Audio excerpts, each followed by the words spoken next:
Unit number 3 laws of motion and friction ਇਹਦੇ ਵਿੱਚ ਛੋਟਾ ਵੀ ਹੈ तो ਇਹਨੂੰ ਫਾਲੋ ਕਰਨ ਦੇ ਲਈ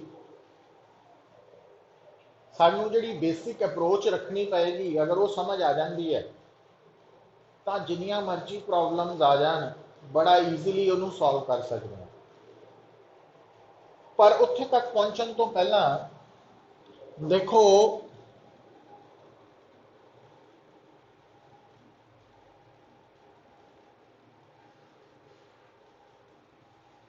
लीनियर मोमेंटम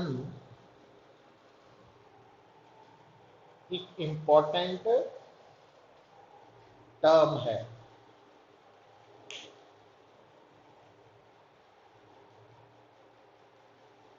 लीनियर मोमेंटम ਨੂੰ ਪੁੱਤ ਅਸੀਂ ਇਨ ਸ਼ਾਰਟ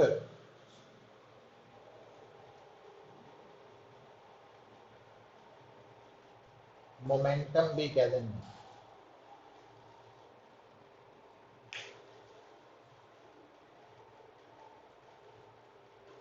क्योंकि जो दूसरी मोमेंटम है ਉਹਦਾ पूरा नाम बोलिया भी जाता लिखिया भी जाता एंगुलर मोमेंटम तो इस करके जो मैनू कोई पूछता वट इज मोमेंटम ਉਹਦਾ मतलब ਹੁੰਦਾ मैं लीनियर मोमेंटम बारे आंसर करना तो लीनियर मोमेंटम किसी भी बॉडी की किसी भी पार्टिकल की असी कितना डिफाइन करते हैं तो वह है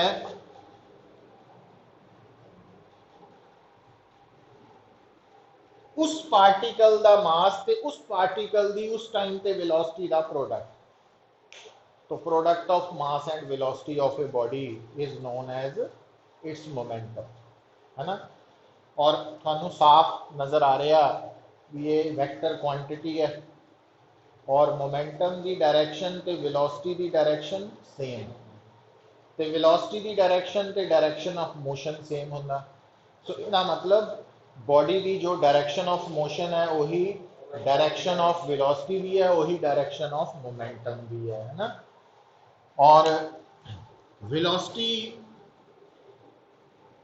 के बारे भी आप काफ़ी डिटेल पढ़ चुके हैं कि अगर मान लो थोड़े सामने बॉडी मोशन च है तो वो जिस रस्ते पे चल रही है तो उस रस्ते के ऊपर वेलोसिटी की डायरेक्शन या direction of motion tangent draw करके पता लगती है तो यदा मतलब मोमेंटम की डायरेक्शन भी टेंजेंट के अलोंग ही होनी है ना क्योंकि सानू याद रखना पैना कि मोमेंटम जी है वही डायरेक्शन तो वेलोसिटी की डायरेक्शन सेम है ये भुलना नहीं और एसआई यूनिट थानू याद नज़र सामने महसूस हो रहा किलोग्राम मीटर पर सेकंड क्या बता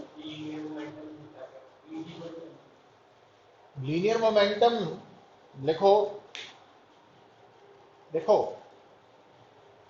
हर गल नू मतलब हर क्वांटिटी नू असी दो तरह नाल पुत डिफाइन करते तो असी दो तरह दी डेफिनेशन एक दूसरी हाँ उन्होंने असी टैक्नीकली पता की कह दें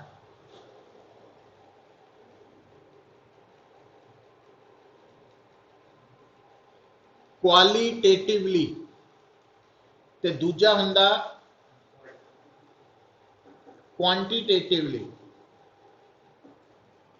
दो तरह की डेफिनेशन तो क्वालिटेटिवली दा मतलब है momentum means motion contained in body तो उस तरह नाल देखते हैं बट क्वांटिटेटिवली असी कहने हैं it is the product of mass and velocity of the body ठीक है तो हुण उस तो भी इंपॉर्टेंट गल हुण होएगा कि जदों ना असी लॉज ऑफ मोशन की गल करांगे तो उत्थे एक टर्म आएगी स्टेट ऑफ रेस्ट दूसरी टर्म आएगी स्टेट ऑफ मोशन है ना, state of rest, state of motion. तो स्टेट ऑफ रेस्ट या स्टेट ऑफ मोशन ਨੂੰ ਅਸੀਂ मोमेंटम ਦੀ टर्म ਚ समझना ਵਾ। ਜਦੋਂ ਮੈਨੂੰ ਕੋਈ ਕਹਿੰਦਾ कि body the state of rest change हो गई, बदल गई, या ਜਦੋਂ ਮੈਨੂੰ ਕੋਈ ਕਹਿੰਦਾ स्टेट ऑफ मोशन बदल गई, ਤਾਂ ਉਹਦਾ मतलब ਮੈਨੂੰ ਇਮੀਡੀਏਟਲੀ ਮੇਰੇ माइंड ने स्ट्राइक करना कि उस बॉडी की मोमेंटम बदल गई, मोमेंटम चेंज हो गई। ठीक है, मतलब ये पॉइंट है जिहड़ा आपां नूं जदों असीं स्टेटमेंट पढ़ते हैं तो अगर सानूं उहदे पिछला मीनिंग नहीं पता है ना, उस स्टेटमेंट का जो हिडन मीनिंग है अगर वो नहीं फॉलो कर पाने, छुपया होया मीनिंग, तो असीं कन्फ्यूज रहने हैं। क्लैरिटी लियाउण दे लई तो इत्थे लिख लो, नोट करके लिखियो, स्टेट ऑफ रेस्ट और स्टेट ऑफ मोशन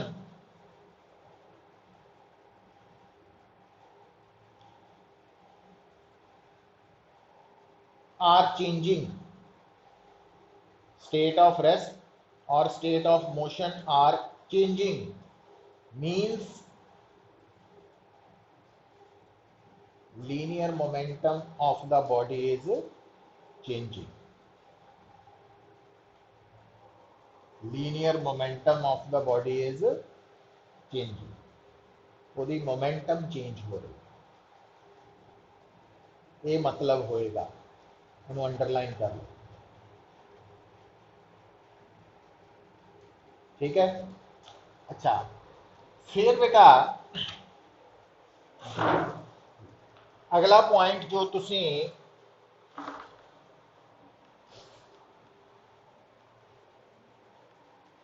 समझना वा वो पता की है,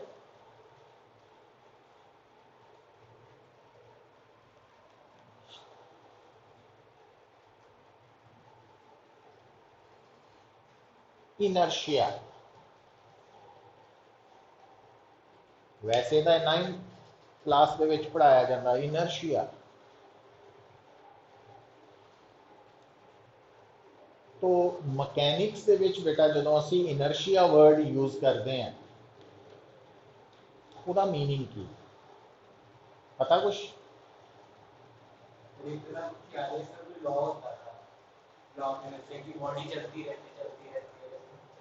देखो जो इनर्शिया है उसनू असी ना inertia of rest, inertia of motion they context च देखना वा।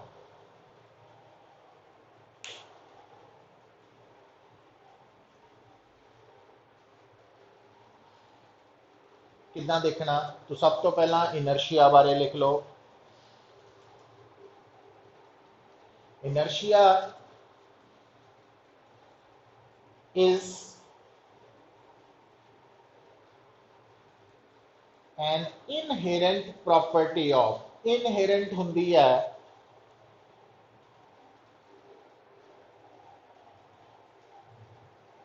inherent जुड़ी हुई, कुदरती तौर पर जुड़ी हुई केदी मैटर की। Inertia is an inherent property of matter, matter means matter he body बनाता वा, या बॉडी मैटर ही है, तो ब्रैकेट च लिख लो body by virtue of which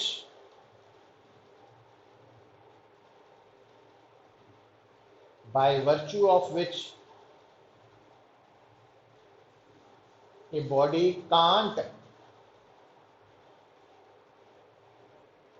change its state of rest and motion by itself.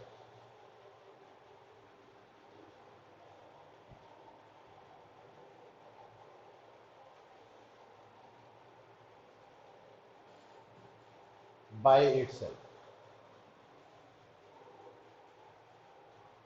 मतलब कोई भी बॉडी जिदा चेयर ही है, ये केड़ी स्टेट च इस वक्त रेस्ट पे है with respect to this room. तो इस चेयर नो अज इदा ही छड़ जाओ, कल नू आके देखो, परसों नू आके देखो, साल बाद आके देखो, ये इदा ही होएगी प्रोवाइडेड किसी ने होर किसी ने आके इनू छेड़िया ना। मतलब इदा नहीं होएगा कि ये चेयर दा मूड करे भी मैं होर किते जाना तो आप ही तुर पे, इदा नहीं होना है ना, अपने आप नहीं है। तो इदा ही मोशन वाला जी। तो मतलब कोई भी बॉडी अगर मोशन च है तो वो अपने आप रेस्ट पे आना पसंद नहीं करेगी, अपने आप। ठीक है। पर कई बार कई बार की बहुत बार देखते हैं कि असी थोड़ी देर पहला जिस बॉडी नू रेस्ट ते देखिया सी वो मोशन च आ चुकी है, जिन्हों मोशन च देखिया सी वो रेस्ट पे आ चुकी है, जिहड़ी सीधी जा रही सी वो राइट नू टर्न लै रही है, जिहड़ी सीधी जा रही सी वो लैफ्ट नू टर्न लै रही है ना। इदा देखते हैं आप। पर वो कदों हुंदा वा, वो हुंदा वा जदों उहदे उपर फोर्स लगनी। बिना फोर्स दे बाहरों फोर्स लगा के अगर आप किसी भी बॉडी के उपर एक्सटर्नली बाहरों फोर्स लगाने ही वो रेस्ट तो मोशन च, मोशन तो रेस्ट पे आ सकती है, अदरवाइज नहीं। ठीक है।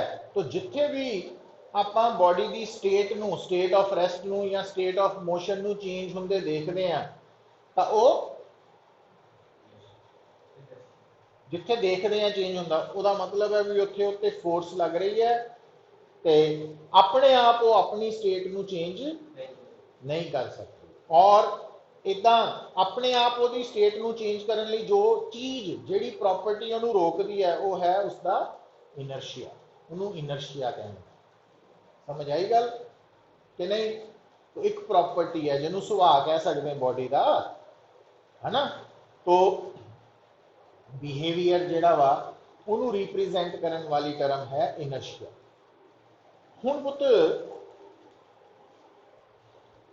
जदों असी इनर्शिया ऑफ रेस्ट की गल करते हैं, लिख लो फिर ये की हो जू इनर्शिया ऑफ रेस्ट। इनू किद्दां लिखूंगे?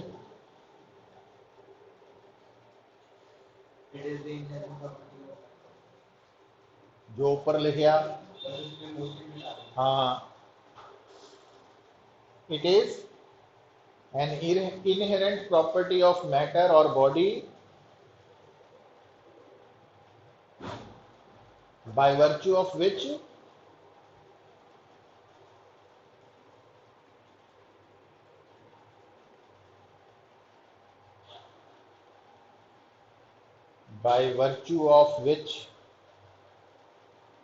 it can't, by virtue of which body can't change its state of rest by itself।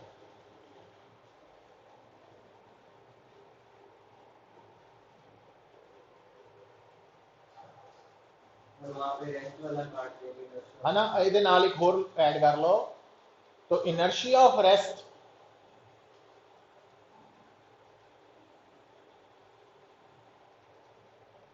is measured in terms of mass of body। Higher the mass, more will be the higher the mass, more will be the inertia of rest and vice versa।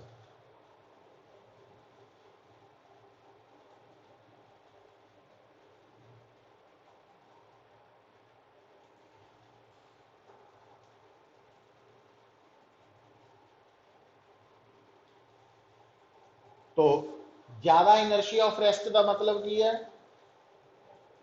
तो लिख लो more inertia of rest means, more inertia of rest means more difficult, हाँ, more difficult to set the body, या more difficult to set the body in motion, मुश्किल हो जाएगा। पर थानू कितना पता लगेगा भी जिहड़ा इनर्शिया ऑफ रेस्ट है वो ज्यादा वा मास तो। हुण देखो तुसीं आप ही सोच के देख लो, थोड़े सामने चेयर पई है, थोड़े सामने पेन है, दोनों ही रेस्ट दे है, तो चेयर नूं हिलाना थोड़े लिए मुश्किल है कि मुकाबले पेन के मुकाबले, है ना? ठीक है। अच्छा, इधर लिखो inertia of motion.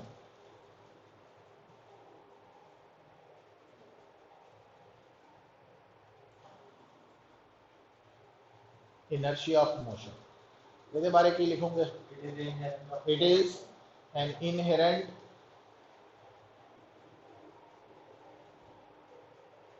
Property of body by virtue of which it can't change its state of motion by itself।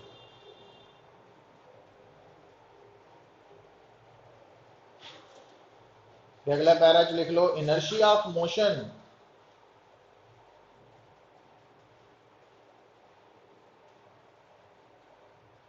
is measured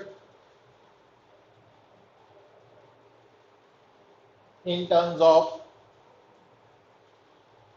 linear momentum of the body, linear momentum of the body।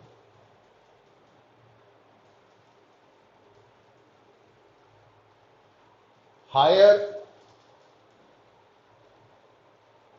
the linear momentum, जितनी ज़्यादा linear momentum हो, more will be the key हो inertia of motion.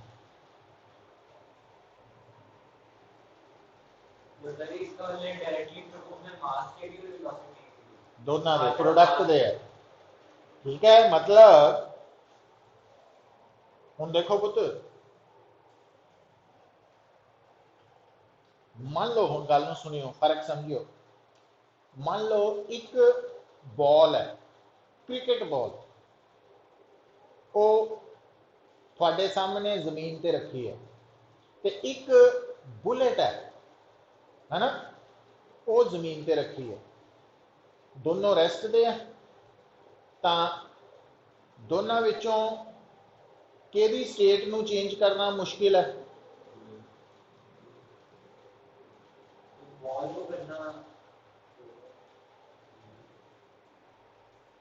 थोड़े सामने एक ball पई है,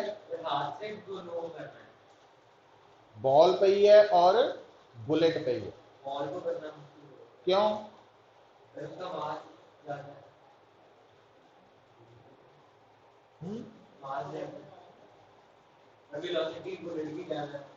मैं की कह रहा हूं, सुनते तो है नहीं तुम।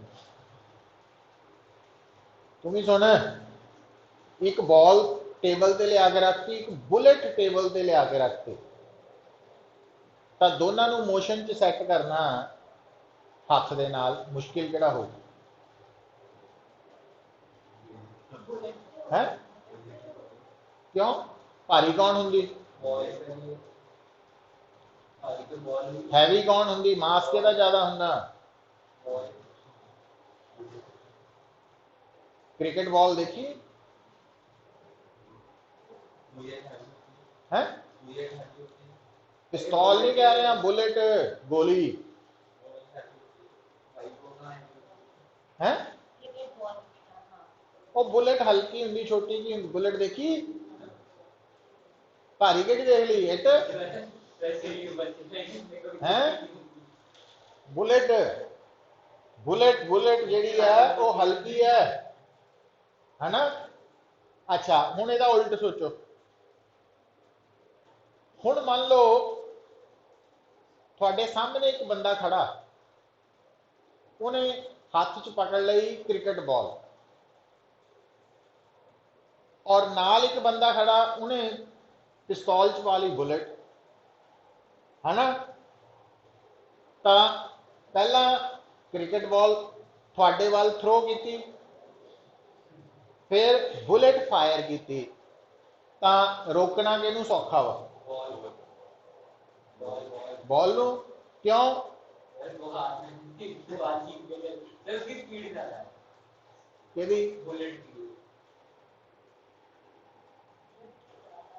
स्पीड नहीं कहना, मोमेंटम ज्यादा वा। पर दोनों का प्रोडक्ट ज्यादा किहदा होना? और कॉमन सेंस की कहती है? डिपेंड नहीं करता, कॉमन सेंस वरतनी है ना, कि बंदूक चो निकली गोली ते थ्रो की क्रिकेट बॉल चो, ज्यादा सौखा किनू है रोकना? बॉल नू। तो जिन्हों रोकना सौखा, मोशन च रोकना सौखा, उहदी इनर्शिया ऑफ मोशन घट है, यदा मतलब वो मोमेंटम घट है, दूजे की ज्यादा वा, है ना। फिजिक्स ये दसदी भी इदा सोचना वा, है ना। एक तो आप एवं सोचते रहने, अंदाजे नहीं लाने, सारा कुछ फिजिक्स दस रही है भी इस सिचुएशन इदा सोचूगे फिर आंसर आने तो वो सोचना पैना वा। इस करके आप ये सारा कुछ लिख रहे हैं ताकि उन्होंने याद रख सकी, है ना। अच्छा हुण देखो बेटा, हुण प्रैक्टिकली जदों असी गल करते हैं, कई फिनोमिना तुसी डेली लाइफ दे विच प्रैक्टिकली ऑब्जर्व कर सकते।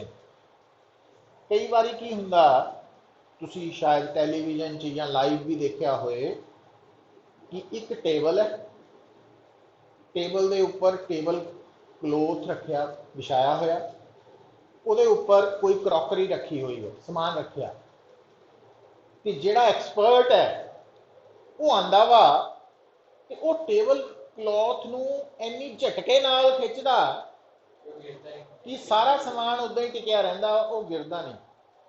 पर जदों असीं घर आके करन दी कोशिश करते हैं, है ना, विदही करके, तो वो सारा समान टुट जाता, फिर घरों डांट पैंदी। वो क्यों है? फर्क क्यों है? मतलब वो टेबल क्लॉथ नू इन्नी तेजी नाल मोशन च सैट कर रहा कि जिहड़ा समान रखिया वा वो उहदे कोल जिहड़ा मोशन है उन्होंने पहुंचने का टाइम ही नहीं मिलता, due to inertia of rest. तो इनर्शिया ऑफ रेस्ट उस समान नू रेस्ट पे रखना पसंद करता, तो वो इन्नी तेजी नाल असी फोर्स लगाई है टेप क्लॉथ पे कि उन्होंने मोशन ट्रांसफर ही नहीं हो पाता, वो उदा ही रह जाता है ना। पर जे आप थोड़ा स्लो खिंचांगे फिर कपड़े वाला मोशन बॉडी नू भी ट्रांसफर हो जाएगा, तो वह भी नाल खिंचे जाएंगे। इसे इस गल नू अगर आप लोअर लैवल पर ले जाना, घर प्रैक्टिस करनी चाहते हैं, की करो, क्रॉकरी महंगी है, समान महंगा है ना, पर की करो है नहीं, एक गिलास लो, ਉਹਦੇ ਉੱਪਰ कार्डबोर्ड रखो, कार्डबोर्ड के उपर कॉइन रख दो, है ना। हुण कार्डबोर्ड नू खिंचो तो कॉइन नाल नाल आ जाएगा, पर जदों तुसीं उहनूं प्रैक्टिस करते जाओगे, एक स्टेज पर जाके तुसीं कार्डबोर्ड नू इन्नी तेजी नाल खिंचोगे कि वो कॉइन कार्डबोर्ड नाल नहीं आएगा, वो सीधा गिलास च डिपना, कार्डबोर्ड विचों निकल जाना, है ना। तो वो सारा कुछ भी कॉइन क्यों नाल नहीं आया कार्डबोर्ड के, उसका कारण की है? Inertia of rest of coin. समझ आई गल? या प्रैक्टिकली तुसीं देखते ही हैं भी, जे मान लो चलती बस च असीं खड़े हो जाइए या सीट पे बैठे होइए, अचानक ड्राइवर ब्रेक लगाए, आपां अगे नूं गिरते हैं। वो क्यों गिरते हैं? क्योंकि चलती बस च जदों असीं बह गए तो साडी पूरी बॉडी भी बस के नाल नाल मोशन च आ गई, रेस्ट च नहीं आई, मतलब बस भी चल रही है और साडी बॉडी भी with respect to earth motion च आ गई है। ठीक है, हुण जे मान लो खड़े हैं आपां तां मेरे पैर बस दे नाल डायरैक्टली जुड़े है, बाकी पार्ट नहीं जुड़िया। जिद्दां ही ड्राइवर ने बस रोकी तां मेरे पैर भी नाल ही रुक गए, क्योंकि वो बस दे नाल सीधा जुड़े सी। पर जिहड़ा उपर पार्ट है बॉडी का मेरा, वो इनर्शिया ऑफ मोशन करके अगे नूं जा रहा वा, तो पैर रुक गए, सिर अगे नूं जा रहा, तो मैं इम्बैलेंस होके अगे नूं गिरदा, समझेंगे। और यदा उल्ट जे बस खड़ी है तो असीं खड़े हो गए, अचानक उन्हें बस चलाती तेज, तो असी पिछे नूं गिरदे हैं। वो की होया भी इनर्शिया ऑफ रेस्ट करके, है ना, मेरा पहला बॉडी पूरी रेस्ट ते सी, पर बस दे चलन करके पैर तो अगे नूं चल पे, बट अपर पार्ट बॉडी का हाले भी रेस्ट ते ही है, पिछे नूं गिर गए, है ना। तो ये पॉइंट्स है जिहड़े असीं एक्सप्लेन करते हैं, 9th 10th दे विच पढ़ाया जाता है इन्हां गल्लां नूं। तो इसी तरह नाल भी जदों असीं व्हीकल्स की गल करते हैं, मोटरसाइकिल है, साइकिल है, उन्होंने टायर्स के उपर ना मड गार्ड्स लगे। मड गार्ड्स, वो मड गार्ड्स क्यों लाए हैं भी जो साइकिल मोटरसाइकिल चिक्कड़ चो निकले तो जिहड़ा मड है चिक्कड़ है वो टायर्स के नाल स्टिक कर जाना, पर जो टायर घूम रहा तो उस चिक्कड़ ने जो टायर नूं छड्डना वा तो उन्हें tangentially along the tangent fly of करना। क्योंकि तुसी प्रैक्टिकली नोट करियो भी जे मान लो तुसी एक पत्थर नूं सर्कल च घुमाना चाहते हैं तो पहला तुसी उस पत्थर नूं किहदे नाल बन्नोगे, धागे नाल। धागे नाल बन के असी जदों धागे नूं हिलावांगे वो सर्कल च घूमी जाएगा, पर जे इदां करते करते धागा टुट जाए तो धागे के टुटन नाल वो पत्थर सर्कल च ही नहीं घूमता रहना, उन्हें किधर नूं चल जाना, टेंजेंशियली फ्लाई ऑफ कर जाना along the tangent straight path. तो मतलब जब तक वो पत्थर धागे नाल बन्निया होया सी तां तुसी उस पत्थर ते की लगा रहे सी, फोर्स। पर जिद्दां ही वो धागा टुट गया, फोर्स लगनी बंद हो गई। जदों बॉडी ते फोर्स लगनी बंद हो गई तो वो बॉडी मोशन च चलती है और किहड़ा पाथ फॉलो करती है, straight path along the tangent. हुण जिद्दां आपां कहने नहीं है भी अर्थ सन के आले दुआले सर्कल च घूम रही है, तो एक्चुअली अर्थ नूं सन की ग्रैविटेशनल फोर्स सर्कल च घुमा रही है। मान लो अचानक ग्रैविटेशनल फोर्स खत्म हो जाए, इदा होनी नहीं, ये क्वेश्चन बनाने लिए भी मान लो ग्रैविटेशनल फोर्स अगर खत्म हो जाए तो साडे वाली अर्थ केड़ा पाथ फॉलो करू, straight path along the tangent, वो पाथ फॉलो करूगी, है ना। जिथे फोर्स खत्म हो गई पुत, आ देखो ना, हुण आप सर्कल बनाया तो आ थोड़ा मान लो जो बॉडी इत्थे है, इत्थे उस वक्त फोर्स खत्म हुई तो उन्हें इदा जाना। जे मान लो वो बॉडी जो फोर्स खत्म हुई वो इत्थे सी, फिर इदा जाना। जे मान लो इस जगह ते सी बॉडी, जो फोर्स खत्म हुई फिर इदा जाएगी। मतलब अलॉन्ग द टेंजेंट जाएगी, पर किस जगह पे अलॉन्ग द टेंजेंट, वो डिपेंड करेगा किस जगह पे फोर्स खत्म हो गई, लगनों हट गई। तो कहने का ये पॉइंट है जो समझ होनी चाहिए। अच्छा, इसे करके तुसी देखो हुण अगर मान लो किते तुसी ग्राइंडिंग किसी चीज़ को ग्राइंड होंदे देखो, है ना, लोहे की चीज़ को कोई ग्राइंड कर रहा, तिखी कर रहा, तो उसको स्पार्क निकलते हैं। वो स्पार्क भी हमेशा अलॉन्ग द टेंजेंट जाते हैं, वो भी इनर्शिया ऑफ मोशन करके ही है। इदा ही जिदा हम मान लो आप कार च जा रहे हैं, सीधा जा रहे हैं, सीधी सड़क है, अचानक ड्राइवर ने मोड़ कटता, है ना, तो जे सीधी जाती कार इको दम लैफ्ट नूं टर्न लै जाए तो तुसी राइट नूं मतलब दरवाजे वाल नूं जाने ना, डिगदे हैं, वो काहदे करके है, इनर्शिया ऑफ मोशन करके। तो inertia of motion, inertia of rest basically किसी भी बॉडी की की है, एक प्रॉपर्टी है, कुदरती तौर पर प्रॉपर्टी है मैटर की तो इस प्रॉपर्टी कारण कोई भी बॉडी अगर रेस्ट पे है तो अपने आप मोशन च नहीं आएगी, और अगर मोशन च है तो अपने आप रेस्ट पे नहीं आएगी।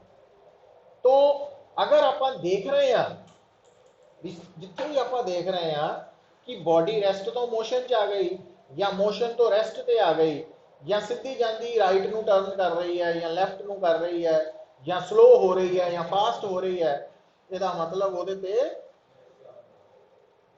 ਉਹਦੇ ਤੇ फोर्स लग रही है बाहरों ਜਿਹੜੀ ਉਹਨੂੰ स्टेट ਨੂੰ चेंज करनी। समझ आई मैं की क्या कि नहीं? तो कहने का मतलब है, और इनर्शिया ऑफ रेस्ट ज़्यादा किहड़े केस च होएगा, घट किहड़े केस च होगा, वो सानू बॉडी का मास देख के पता लगना चाहिए। पर इनर्शिया ऑफ मोशन मोमेंटम तो product of mass and velocity, product तो अलग अलग नहीं देखना, दोनों को मल्टीप्लाई करके। समझ आई गल? तो आप वो लिख लिया। हुण आ जाओ पुत्र, हैडिंग लिखो,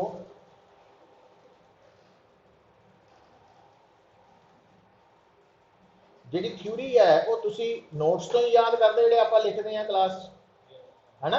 हाँ, तो इस तो इलावा जो मैं नोट्स तुहानू भेज रहा वा ਉਹਦੀ फोटो स्टेट करवा सकते हैं तुसी। तो ਹੁਣ ਜਿੱਦਾਂ ਤੁਹਾਡਾ ਸਰਕੂਲਰ ਮੋਸ਼ਨ ਦੇ ਰਹਿੰਦੇ ਆ ਉਹ ਭੇਜ ਦਾਂਗਾ, ਪਲੱਸ ਲਾਜ਼ ਆਫ ਮੋਸ਼ਨ ਦੇ ਵੀ ਨਾਲ अपलोड कर देंगे ना।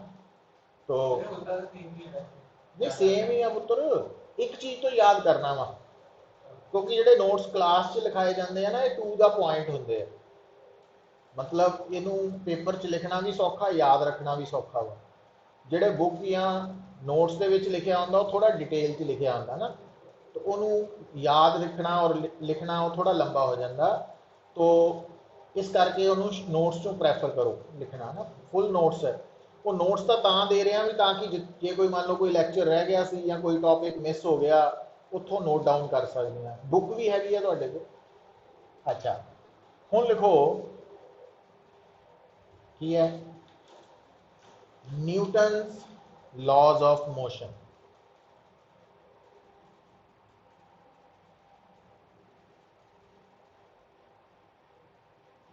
Newton's laws of motion actually सानू जिदा कि पता ही है न्यूटन के 3 लॉज है।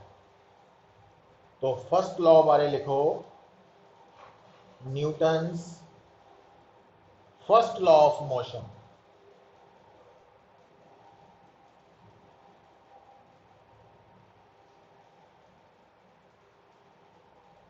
फर्स्ट लॉ ऑफ मोशन की है, तो स्टेटमेंट लिख लो, it states that every body continues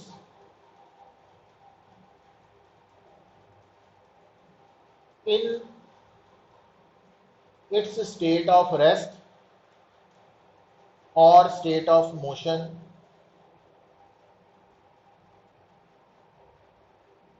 unless some external force is applied on it, unless some external force is applied on it।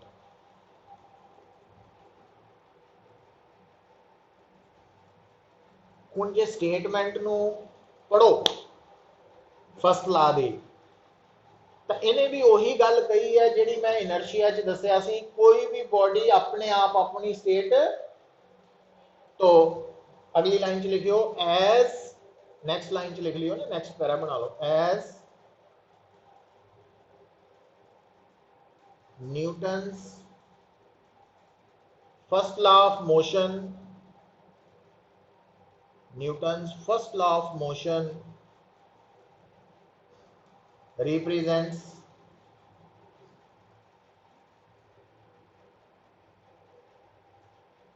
definition of inertia। inertia की तो यही definition है ना। therefore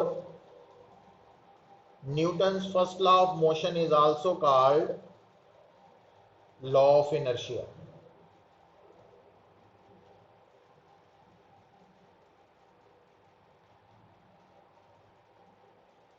Newton's first law of motion is also called law of inertia.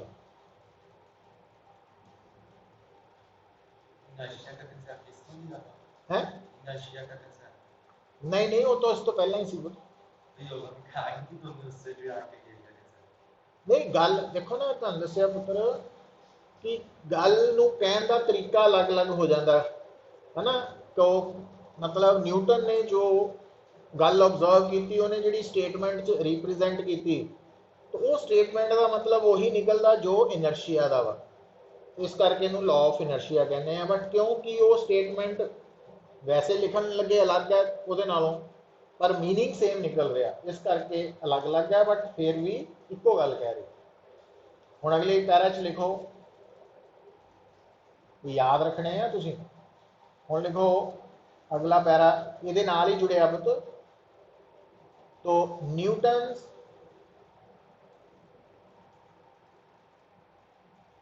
First law of motion can be splitted up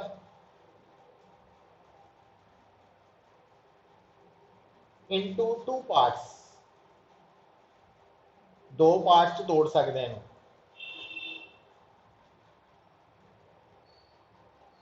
The first part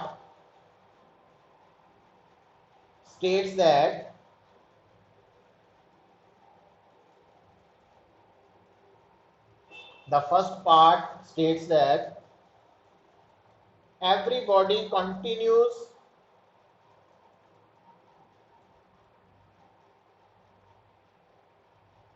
in its state of rest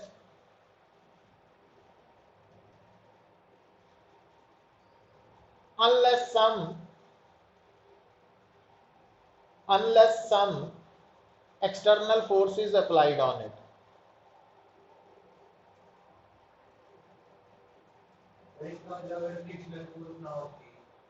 that's now continues in it। this part is observed in daily life, है ना। For example a chair at rest in a room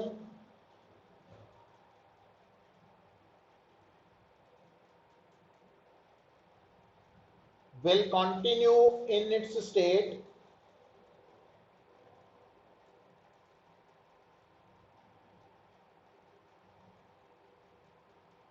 until someone has shifted it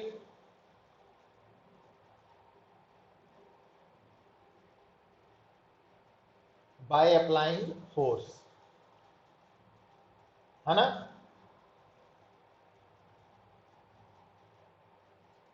अगला para बनाइयो।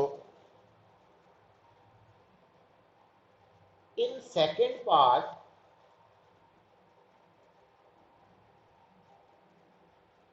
everybody continues in its state of motion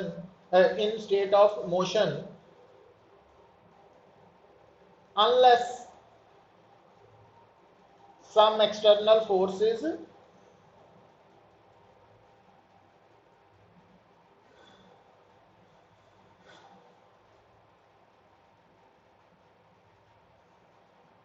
applied on it। this part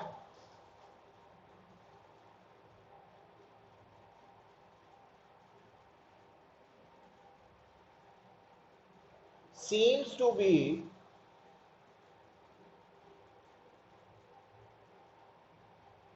violated violated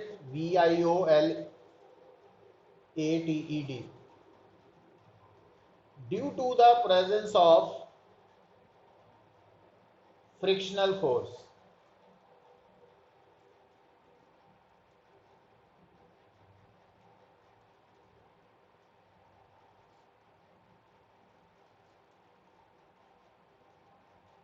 की लिखा आपा seems to be violated। ਇਹ ਦਿਖਾਈ ਇਹਨੂੰ ਆਪਾਂ ਨਾ ਥੋੜਾ ਜਿਹਾ ਰੈਕਟੀਫਾਈ ਕਰੀਏ, ਇਹਦਾ ਮਤਲਬ ਕੁਝ ਹੋਰ ਵੀ ਨਿਕਲ ਆਣਾ ਸਾਡੇ ਲਈ। In second part, every body continues its state of motion unless some external force applied on it. This part seems, M आना पहला था, seems नहीं, seems to be violated, but seems to be violated in daily life, but ਉਹਨੂੰ ਕੱਟ ਦਿਓ, seems to be violated in daily life, but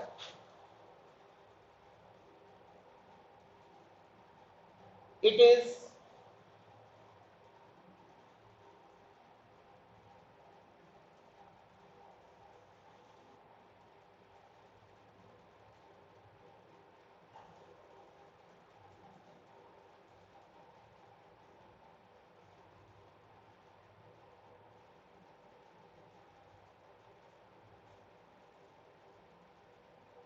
not so, but it is not so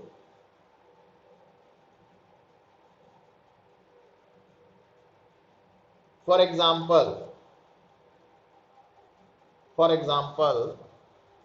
a ball moving over the ground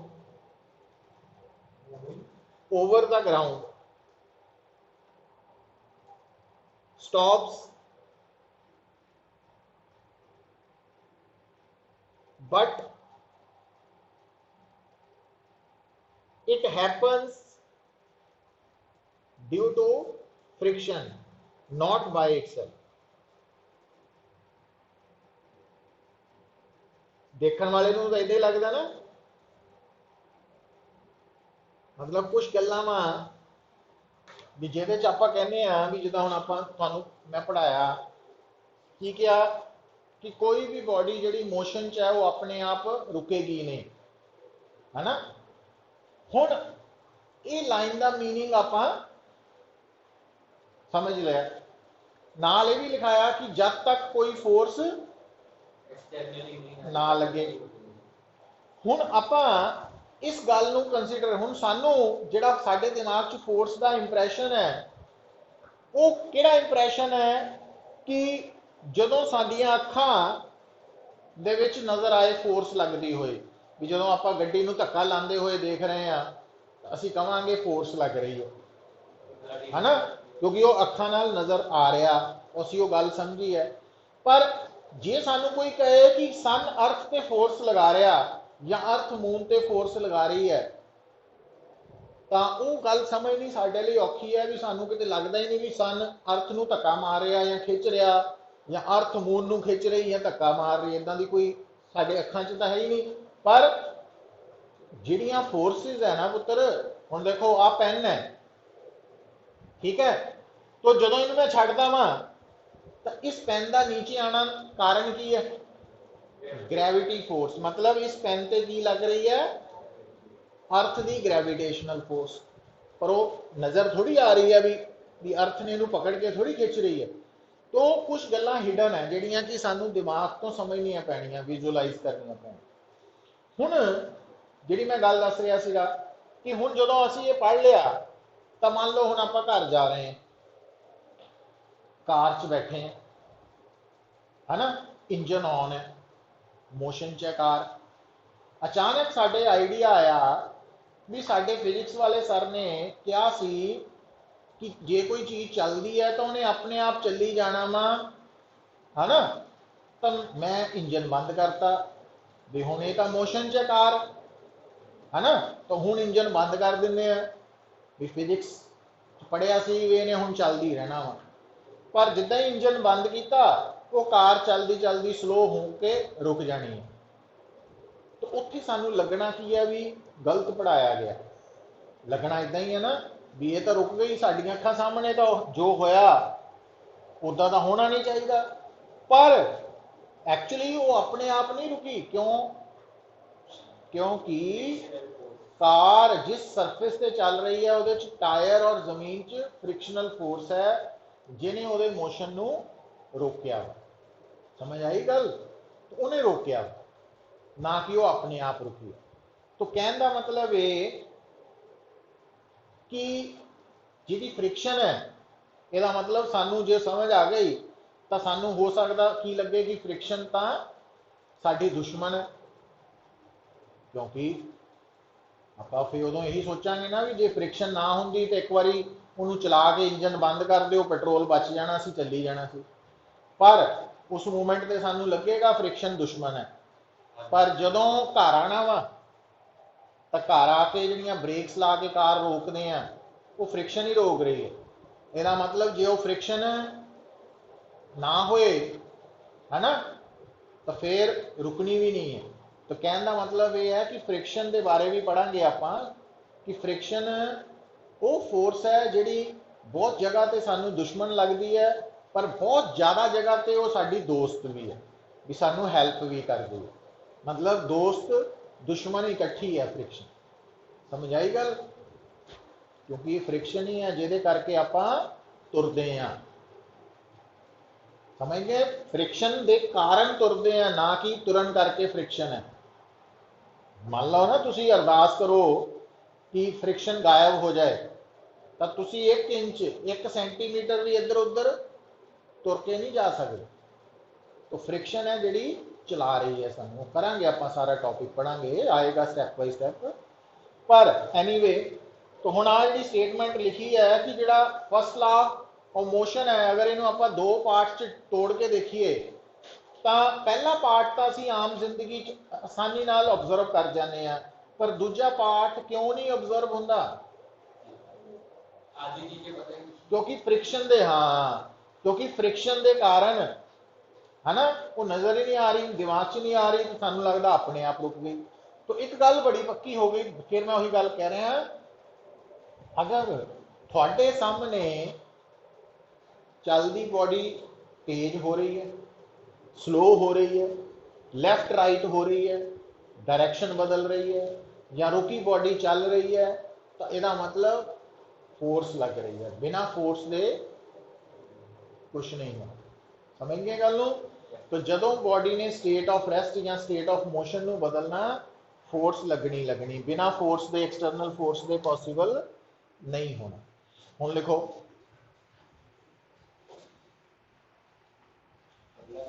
अगला para. तो अच्छा, हुण जदों थानू कोई पूछे व्हाट इज फोर्स,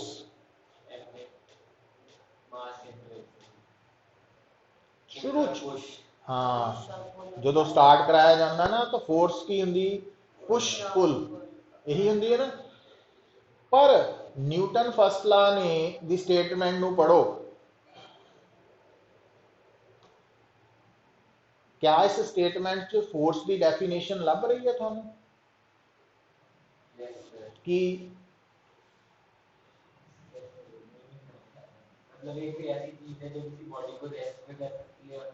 हाँ, स्टेट ऑफ रेस्ट या स्टेट ऑफ मोशन नू बदलन वाली क्वांटिटी फोर्स है ना।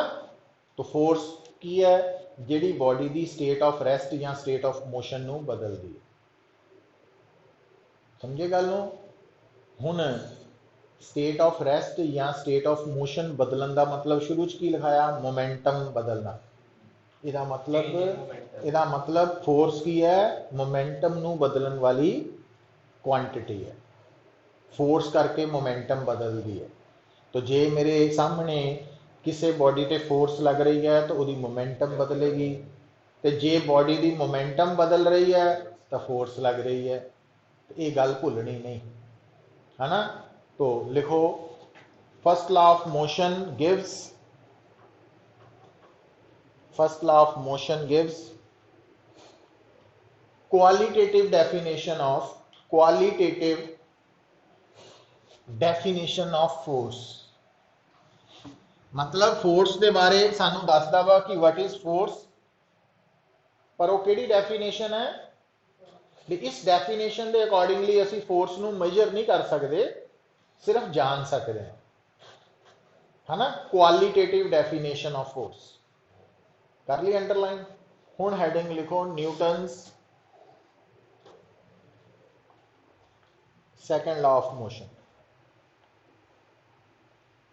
Newton's second law of motion।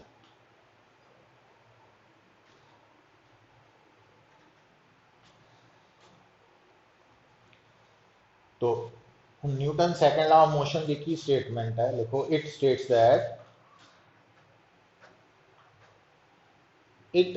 That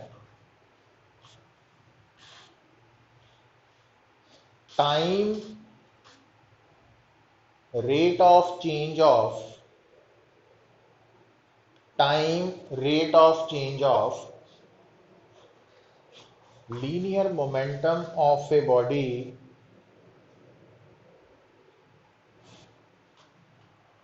is directly proportional to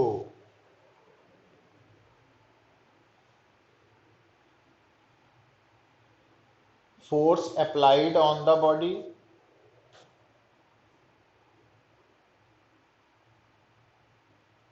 and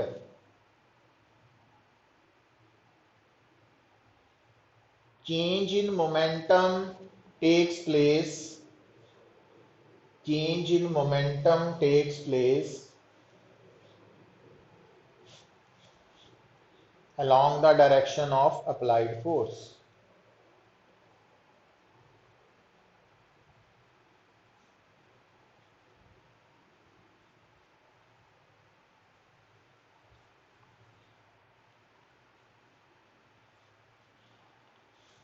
देखो बतो हुण जिथे भी टाइम रेट ऑफ चेंज आ गया ना, उत्थे उस क्वांटिटी नू टाइम दे नाल की करना, डिफरेंशिएट। हुण इत्थे टाइम रेट ऑफ चेंज किहदा वा, मोमेंटम दा। तो इहदा मतलब time rate of change of momentum दा मतलब है dp बाय dt, है ना। सो ये जड़ा time rate of change of momentum है, ये डायरेक्टली प्रोपोर्शनल टू फोर्स। हाँ हम सुनी जाओ, आ गया फोर्स, और फोर्स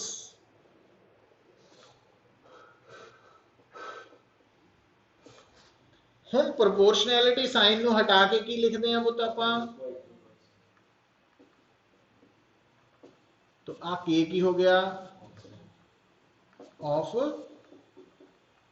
प्रोपोर्शनैलिटी, है ना।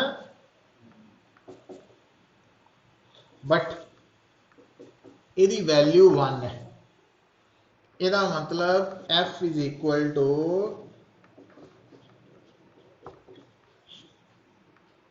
dp बाय dt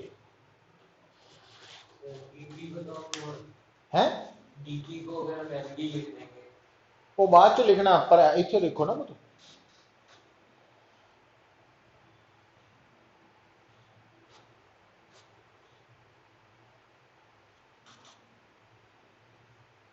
तो ये जड़ा बॉक्स दे विच मैं टर्म लिखी है ना, this is known as mathematical form of Newton's second law of motion.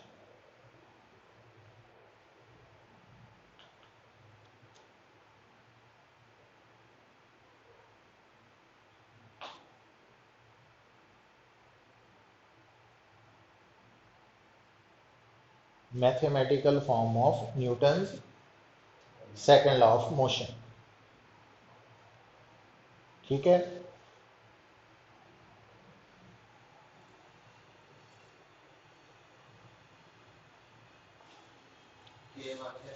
हैं एक्सपेरिमेंटली बताया,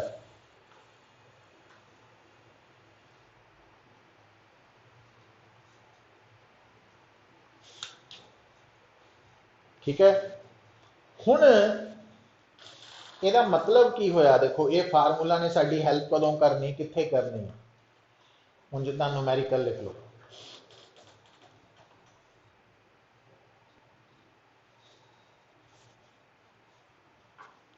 a body is moving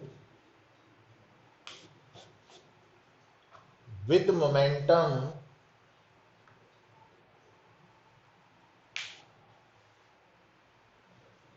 P is equal to 3t square. Find the force acting on it. कितना करूंगे? तो F is equal to 60 आ गया है ना। तो momentum तो force Katni सीख लई। जो मोमेंटम दी होए इन टर्म्स ऑफ टाइम, तो उस इक्वेजन नू टाइम दे नाल डिफरेंशिएट करके जो आंसर आना वो फोर्स आ जानी है ना। तो हुण पुत अगे चलिए, हुण देखियो, हुण अगला न्यूमेरिकल लिखो।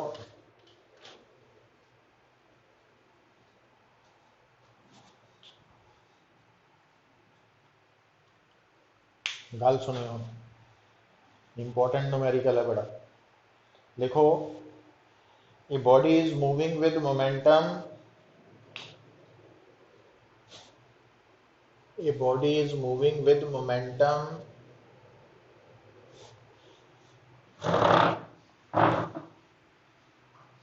cos 2t I cap plus sin 2t j cap।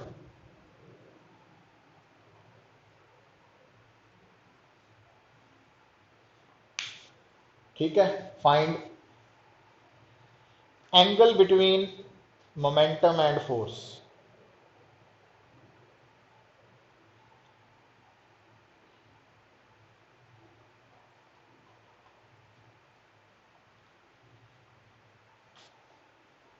देखो पुत, हुण एक गल देखो, बार बार करते आए आपां वैक्टर्स दे विच बहुत टाइम लगाया।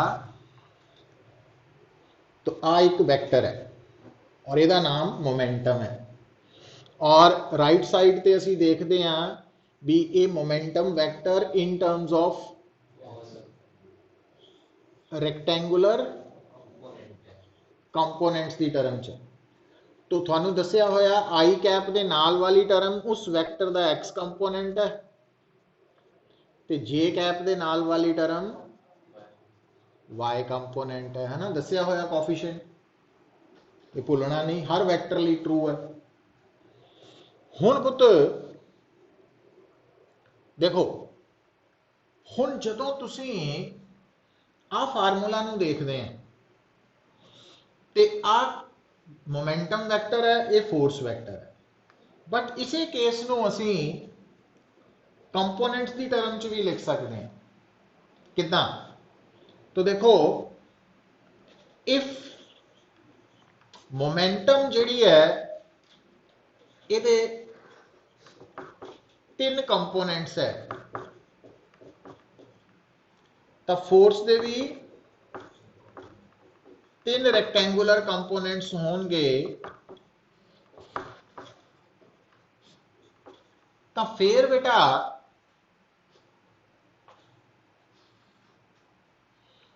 F is equal to dp by dt तो असी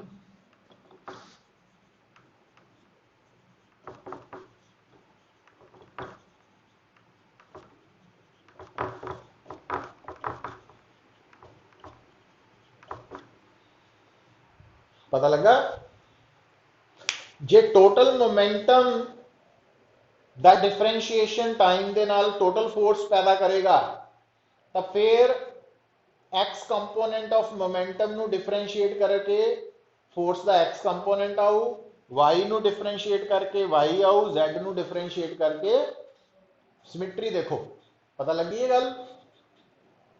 अच्छा, हुण इहदा मतलब आपां इस न्यूमेरिकल च काहदे च एंगल लभना? हुण मोमेंटम की वैल्यू तो दी है, फोर्स की नहीं दी। तो फोर्स के लिए पहला पता की करांगे, असीं एफ एक्स कड्डांगे। किदां डिफरेंशिएट करांगे इनू? हुण तुहानू डिफरेंशिएट करना आंदा कॉज नू, साइन नू डिफरेंशिएट करो प्लस कॉज, कॉज नू करो minus sine, minus sine 2t into फिर डिफरेंशिएट की करना है ना, याद रखने पैने। सो एक चो 2 तो बाहर आ गया, टी ने टी नाल होया तो 1 हो गया, आ बन गया पुत एफ एक्स। अच्छा वाई एफ वाई कितना कटांगे,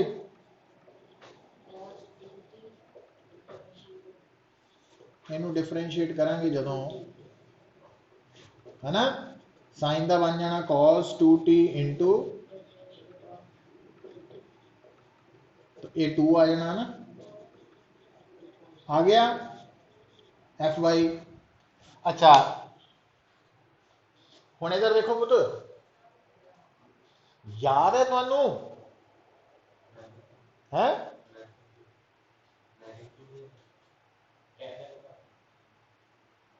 दो वैक्टर्स ਦੇ ਵਿੱਚ एंगल ਕੱਢਣ ਲਈ ਅਸੀਂ ਡਾਟ ਪ੍ਰੋਡਕਟ ਵਾਲਾ ਫਾਰਮੂਲਾ याद है जो न्यूमेरिकल्स कीते सी, भी cos theta is equal to ax bx plus, याद है इसे करके कराया सी ਆਪਾਂ ना, इदा आया नहीं सी। तो ए काहदे विच एंगल सी थीटा, ए वैक्टर ते हुण केड़ा वैक्टर है पी और एफ, है ना। तो हुण आपां इत्थे एंगल कड्ढण लई ए एक्स की जगह की लिखांगे पी एक्स, ए बी एक्स की जगह ते एफ एक्स। हुण आ तो है ही नहीं, नीचे पी ते एफ इदा लिख लांगे, यही बनू। हुण पुत्त cos थीटा के बराबर है, हुण आ देखो आ वाला, इनू ते इनू मल्टीप्लाई करो, की बन गया minus 2 sign 2t cos 2t, है ना, ते इनू मल्टीप्लाई करो ए प्लस 2 साइन 2t cos, आधा खत्म हो गया नहीं, मतलब cos थीटा की आ गया 0, तो थीटा 90 डिग्री आ गया, है ना। समझ आई है गल, मतलब जे कॉम्पिटिशन्स क्लीयर करने आ तो ये गल्लां याद रखना पैना पुत आपां। रिवीजन रिवीजन रिवीजन, और कोई ऑप्शन नहीं है साडे कोल, पहला कंसैप्ट नूं समझना, फिर उन्होंने याद रखना, तो फिर अप्लाई करना, और वो लिए टाइम देना पैना, है ना। कोई चमत्कार नहीं होना, कोई आप कहिए बिना मेहनत के भी इदा हो जाए भी असी, है ना, मार्केट चों कोई एमेजोन तो दवाई मिल जाए, इदा का कुछ नहीं है।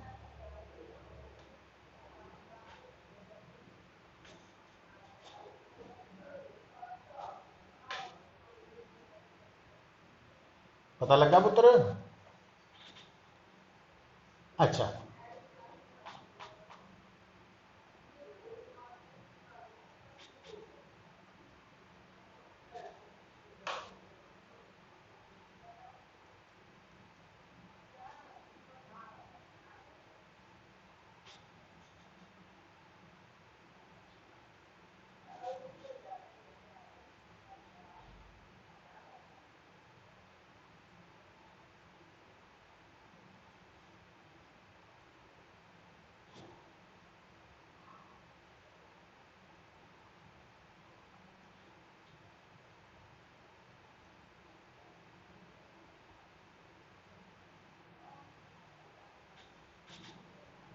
चलिए अगे,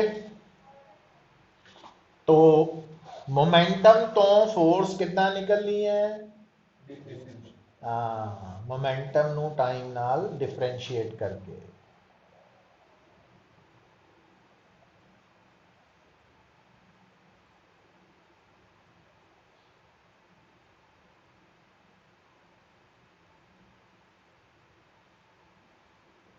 ठीक है।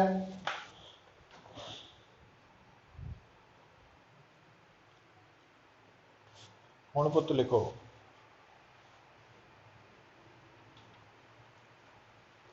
वो न्यूमेरिकल इको तू मिक्स नहीं कीते?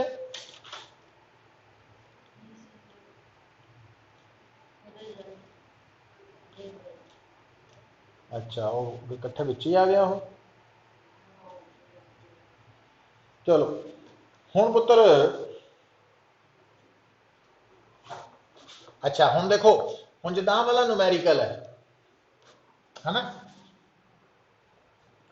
हुण गल नूं जे समझ आई है गल इस न्यूमेरिकल नूं सॉल्व करन लई यूनिट नंबर 3 ने सानू दसिया कि मोमेंटम नूं टाइम नाल डिफरेंशिएट करके एफ निकलना पर एफ और पी च एंगल किने दसिया सी वैक्टर वाले टॉपिक ने। हुण आपां कहीए भी आपां तां थर्ड यूनिट पढ़ रहे हैं साडा सारा ध्यान थर्ड ते ही है ना। सैकेंड तो असीं कर लिया सी टैसट भी दे दिता फिर हुण सानू थोड़ी याद रखना ना। जिन्हों याद है उन्हें न्यूमेरिकल सॉल्व हो जाना तो जिन्हों तीजे ते ही कंसनट्रेशन है दूजे वाले ध्यान नहीं दे रहा मतलब तां ही तुहानू कह रहे हैं फिजिक्स दे विच हर टॉपिक हाँ पिछले नाल जुड़िया हो सकता। तो अगर जिन्हों जिन्ना ज़्यादा अगला पिछला याद रख पाएगा उन्ना रिजल्ट फ्रूटफुल होएगा अदरवाइज प्रॉब्लम आएगी। यही प्रॉब्लम है फिजिक्स है ना। तो असी क्योंकि हम तक जो कुछ पढ़ते आए हैं 9वीं 10वीं तक वो जिन्ना पढ़ते सी ਉਹਦੇ ਨਾਲ ਦੀਆਂ प्रॉब्लम्स ही सॉल्व करते ही है ना पिछला नहीं जुड़ता सी ਉਹਦੇ ਨਾਲ। तो इस करके सानू लगता सी भी असी बड़ा वधिया परफॉर्म कर रहे तो साडी एक्चुअली ये टेस्टिंग है थोड़ी रिटेंशन की भी तुसी कितना मैमोराइज कर सकते हैं रिटेन करके रख सकते हैं और ਉਹਦਾ ਇੱਕੋ ही तरीका वा रिवीजन।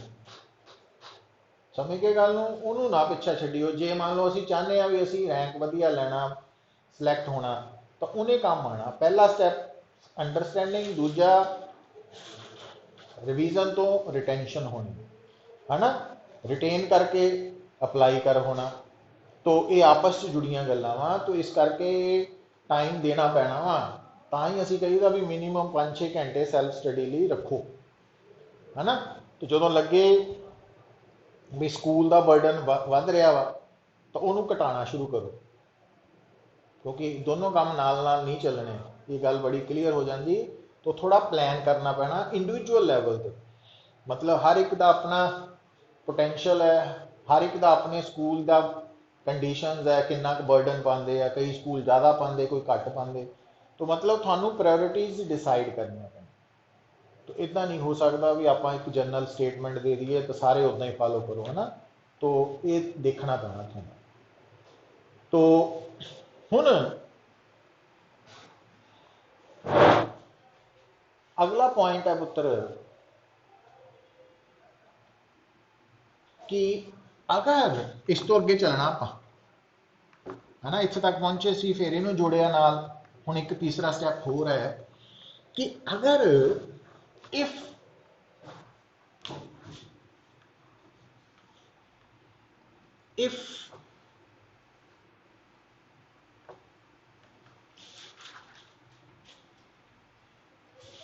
इफ नहीं एज momentum is mv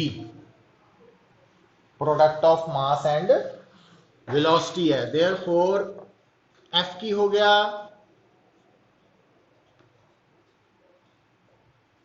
आई हाँ हो गया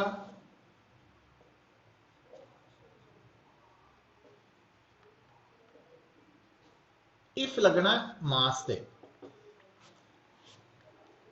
आ दोनों है ना पुत पर जे मान लो इन्होंने दोनों विचों मास कांस्टेंट है जो कि आम नॉर्मल कंडीशन च होना वा कांस्टेंट तो फिर इनू की कहने एक्सेलरेशन।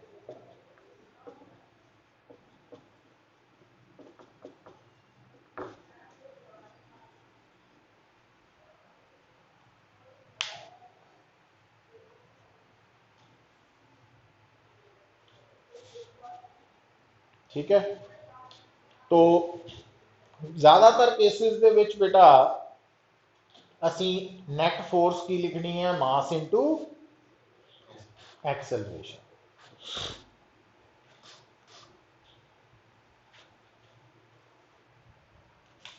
तो एफ है नेट फोर्स, हम करांगे आप गल।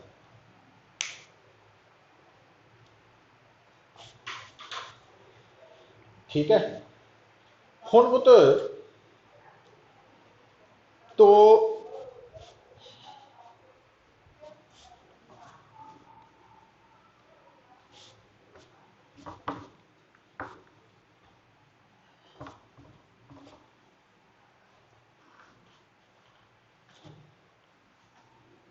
हुण देखो, Newton's second law of motion gives, ये नाल ही है ना continuation. Newton second law of motion gives quantitative definition of force, quantitative definition of force मतलब न्यूटन सेकेंड लॉ भी फोर्स बारे ही दसदा, पर आप इस स्टेटमेंट तो फोर्स नू मेजर कर सकते हैं। जिदा कह रहा भी बॉडी के मास के एक्सलरेशन नू मल्टीप्लाई कर दो तो फोर्स आ जाएगी, है ना, कुछ इस तरह आप याद रख सकते। तो हुण इत्थे नोट करके लिख लियो,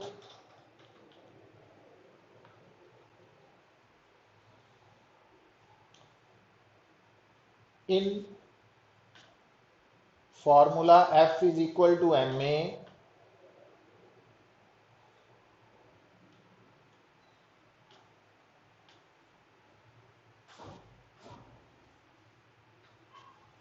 F की है net force,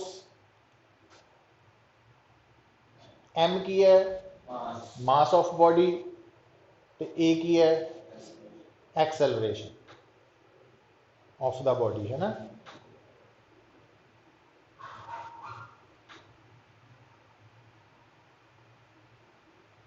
and direction of net force, direction of net force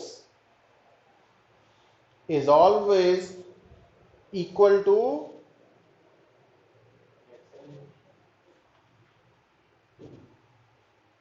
direction of acceleration and vice versa। ठीक है,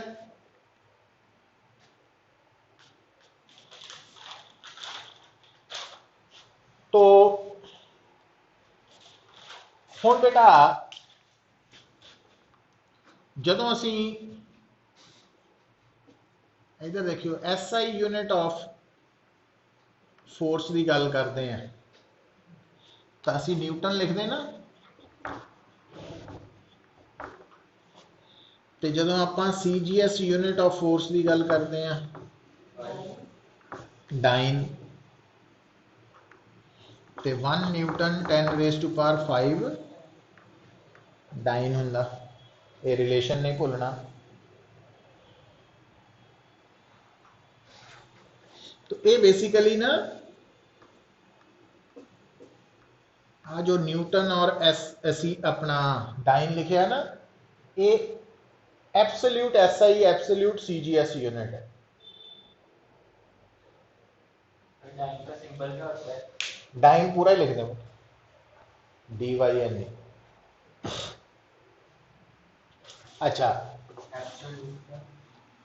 absolute SI unit of force वो क्यों इतना लिखा पुत्र? क्योंकि आ याद रखना तुसी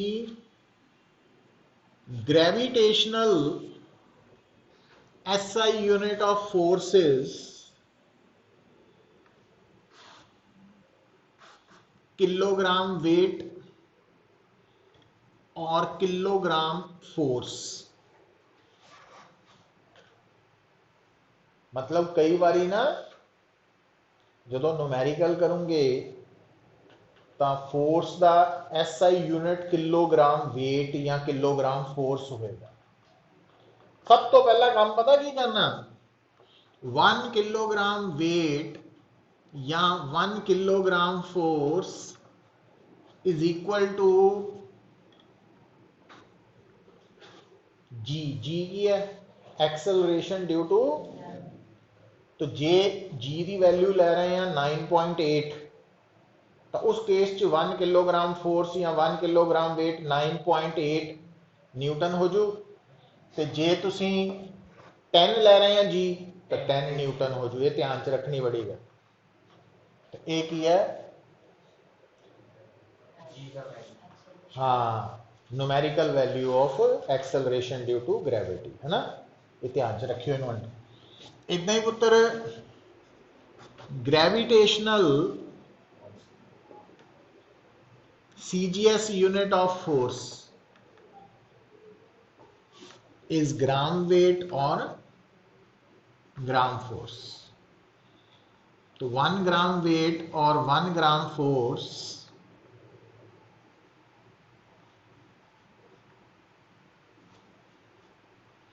इतने लिख देना तुहानू, वेयर जिहड़ा कैपिटल मॉड जी है ना, वो तुसी या लेना 9.8 या लेना 10।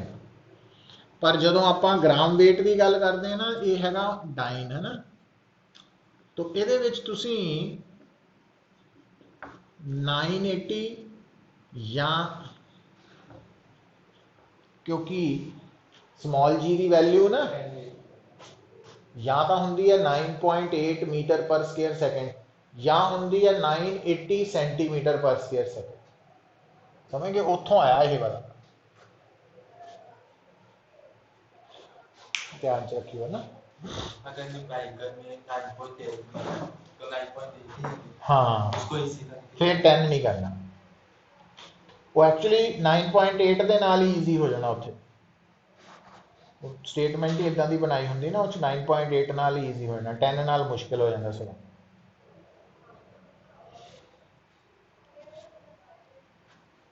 ये समझ आ गई पुत्र। हम याद ही रखना वा, समझ वाली गल तां की सीगी कि फोर्स नूं न्यूमेरिकली कैलकुलेट करन लई या तो dp/dt है या ma है ना। ये दो फार्मूला हाले तक किए आपां, तो ये एप्लीकेबल है ना। तीसरा भी आएगा हाले, बट वो आपां हाले नहीं कर रहे हैं। v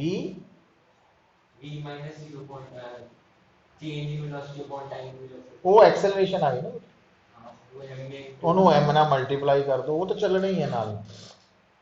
अच्छा हुण लिखो Newton's third law of motion.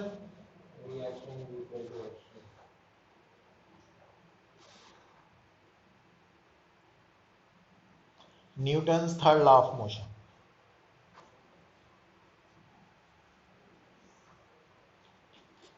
it states that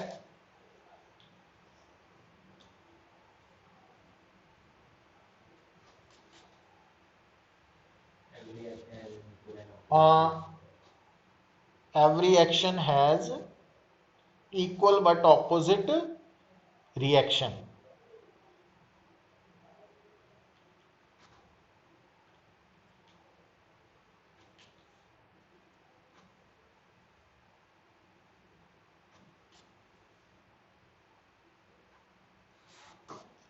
हुण इहदा मीनिंग पता की है, पहला तो ना नोट करके अपने लिए लिख लो कि action and reaction, here action and reaction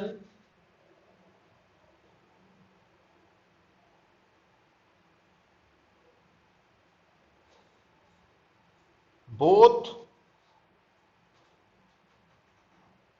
represent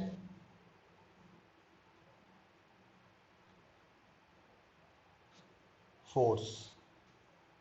action ते रिएक्शन का मतलब फोर्स है, एक्शन टर्म रिएक्शन है ना।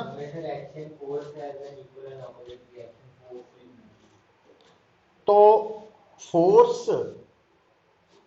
जदों भी हुण देखो लिखो इफ, हाँ इफ ये अलग हो गया ना, नोट नोट जिहड़ा वा वो नहीं पेपर च लिखना, वो तुहाडे लई है, तुहानू समझाउण लई सी भी एक्शन रिएक्शन का भी। If force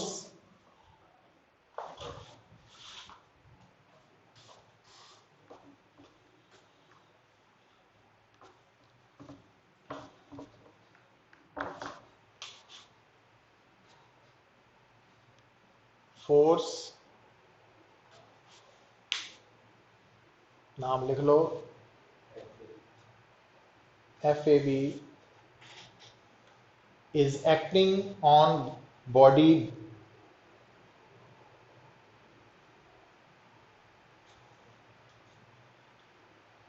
B due to body A, body B ते ए ने फोर्स लगाई कितनी, FAB, then force exerted by body B on A,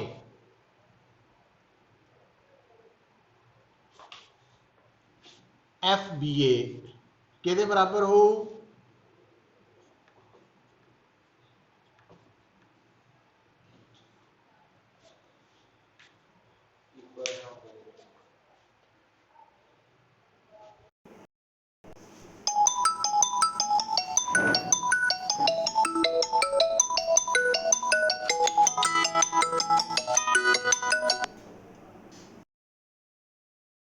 कहने का मतलब पता की है, ये गल बड़ी इंपॉर्टेंट है। तो एक लाइन लिख लो, फिर आप इस इंपॉर्टेंट पॉइंट को डिस्कस करते हैं। वो ये है कि अगर मैनू कोई कहे कि एक ट्रक है एक कार है, ट्रक और कार च कोलिजन होया ते ट्रक ने कार ते फोर्स लगाई 20 न्यूटन ईस्ट, ट्रक ते कार च कोलिजन होया, ट्रक ने कार ते फोर्स लगाई 20 न्यूटन ईस्ट, तो अंडरस्टूड है भी कार ने भी ट्रक ते कितनी फोर्स लगाई है 20 न्यूटन बट वेस्ट। हुण ये जिहड़ी साडे कोल इदां सोचना वा वो किहड़े लॉ ने दस्सिया, थर्ड लॉ ने, ठीक है। तो लिखो की लिखे आप,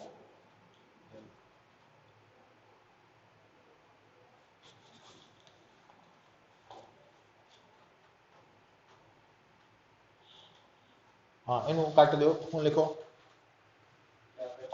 लिखाया तो नहीं सी कुछ है ना, इन्हें आप ही लिख लिया।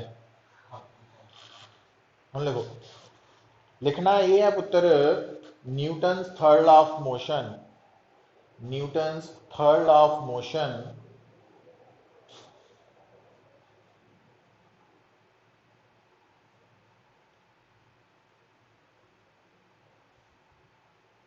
shows that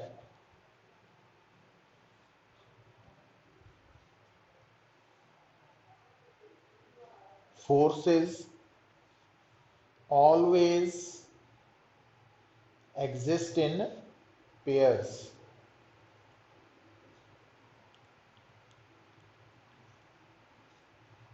That is, isolated single force can't exist. Isolated, no, exactly equal.